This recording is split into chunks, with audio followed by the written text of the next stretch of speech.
Good afternoon from the Water Utilization Learning Center. My name is Brian Olson. I'm out here with Mark Reiman, and the corn is frozen, and so harvest is right around the corner here for the corn. In fact, I know some farmers are out there cutting corn already, and but it's obviously an excellent time to go through there and look at how those corn ears fared. Is there damage to them? What maybe could have been done differently? And so actually Mark has went through there and done that, and so we've got a couple different traits here, Mark. So what are we seeing?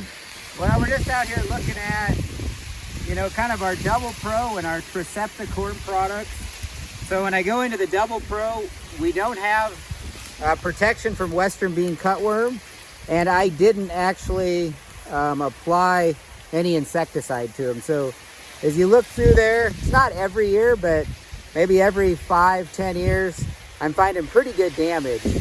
You see where they ate a lot of the kernels, and then you also see these kernels that are going to be damaged and light, and you're probably going to lose them out of the back of the combine. Maybe seeing a little bit of mold starting to grow, and kind of that secondary fungal infection gets started as well. And then as we look at the Trisepta corn products, you go through there and you peel back ears, and you just don't see, any tip damage on those kernels. So you're not really kind of losing that opportunity for yield out of those. And we don't have any of that secondary fungal infection coming in either. So a much cleaner looking ear with no damage at all. And why is that? What is the big difference here between Trisepta and VT Double Pro? So with the Trisepta, you've got an additional mode of action in there that gives very strong control of Western bean cutworm and corn earworm. It doesn't give protection against European corn borer, so it's really stacked on top of what's in the VT Double Pro, really providing that protection from those ear feeding pests that like to move into corn. Yep, and so definitely some very stark differences there in the ear quality at the end of the season.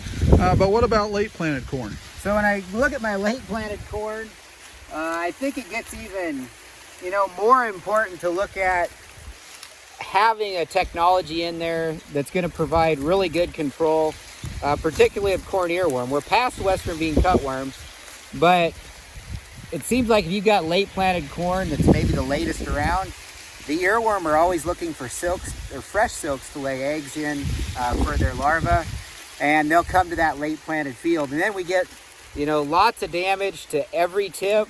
You'll see once they get bigger, they can kind of go all the way down the ear and feed on those kernels, just providing kind of opportunity for heavy kernel losses.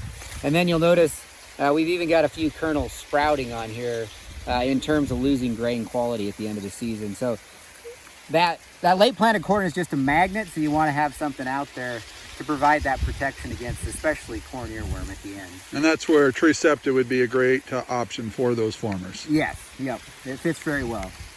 Okay, any final thoughts, Mark? No, just it's a good time, if you're waiting for moisture to go down in some fields. Although this year it's been moving really fast for us. Go out, maybe go to a plot, take a look at the different trait packages that are out there. Look at the ear feeding, look at some of those factors that you want to think about on your operation next season. So as we wrap up, have a safe harvest. Obviously, there's a lot of equipment out in the field, and it's real easy for accidents to happen with big combines and big semis. And so please be careful and have a successful harvest. And we'll talk to you in the future about other agronomic topics from the Learning Center. Thanks for watching this video from the Gothenburg Water Utilization Learning Center.